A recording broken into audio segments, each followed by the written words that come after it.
Good morning, Judge. My client is Michael Jones, and he's in custody, and he's asked me to argue probable cause for him, and so I Sure, shall. of course.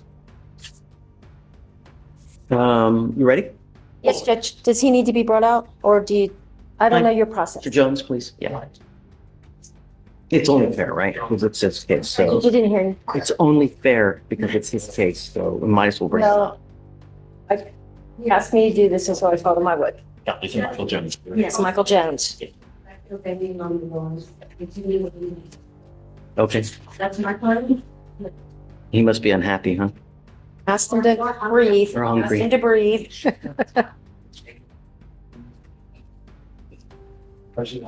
You said Jones, right? Michael Yes, Jones? Judge. Michael Jones, 254-6980.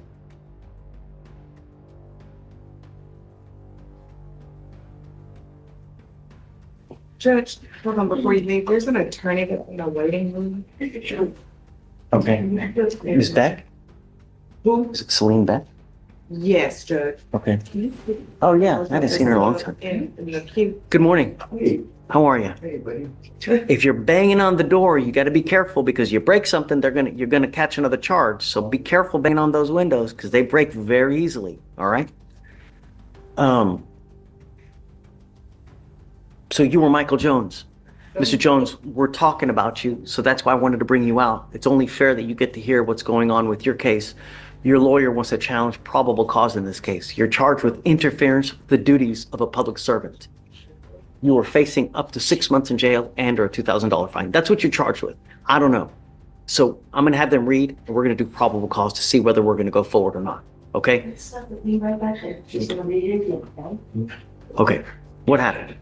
On January 10, 2025, the officers in official uniforms and riding in a marked patrol vehicle were dispatched to a disturbance at a residence in Harris County, Texas. The officer observed the defendant standing outside the location, being told to leave by the resident, to which the defendant refused by verbally yelling at the resident in a loud, aggressive tone of voice.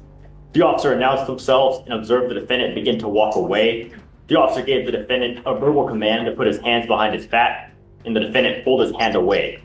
The defendant refused to comply with verbal commands, and the defendant held his arms to his chest as the officer attempted to detain him. The defendant continued to refuse additional commands to stop resisting and put hands behind his back. He yelled at the officer in an aggressive tone and shouted out loud, "Don't let them take me." The officer performed a leg sweep and continued to struggle handcuffing the defendant due to him pulling away. The officer began to roll around while on the ground and reached the officer's hands to prevent him from being placed in handcuffs. The officer continued to give commands, and the defendant continued to refuse. I get it. But what's he doing? I mean, he's walking away. That's what they wanted. Right? Black man. No. Just losing? Don't forget to like the video and subscribe to the channel if you like the content. So, Your Honor, in this case, to read the full dim, it was the disturbance call, and they said they observed him standing outside the above location, being told to leave, and they observed him verbally refuse, and then... Right, but then cops get up there. And then they observed him begin to walk away, and it says they approached Jones and observed he was intoxicated in a public place based on his slurred speech, pupil size, and... Didn't say that. That was in the complete dims, Your Honor. And then it Do you know says... about that? And Yes, aggressive Judge. behavior. But Okay, I go have my ahead. argument prepared. Judge, my argument is exactly what you started to say. There's some sort of disturbance. Somebody's asking him to leave. They're yelling and screaming at each other. Police coming up and saying, "Hey, I'm the police." You can walk away from that all day long. My client did walk away from that. My client's loud and emotional, as you can tell here today. You're allowed to walk away emotional, yelling, screaming, even using profanity in this state if you want to. Then the cops come up to him and suddenly there's some kind of unfounded allegation of intoxication. There's absolutely no facts other than that statement. "I smell marijuana. You look intoxicated," because it looks like he walked away and the cops didn't want him to walk away. And so now they need a reason to arrest him. My argument is based on if he's charged with interference with a public servant, that doesn't come until later. He has to be lawfully arrested and lawfully detained or lawfully with the police before that even occurs. Walking away when a resident tells you to leave and all you've got in your sworn statement is, "We identified ourselves as police," so what? Everything that happens after that is fruit of the poisonous tree. So they go up and they see that he possibly could be intoxicated. So does it go into a potential public intox investigation? If it does, they need to announce that. You can't just walk up to me and say, I'm the police, stop. We don't live in that kind of society. I'm the police, I need to investigate you, so therefore stop all day long.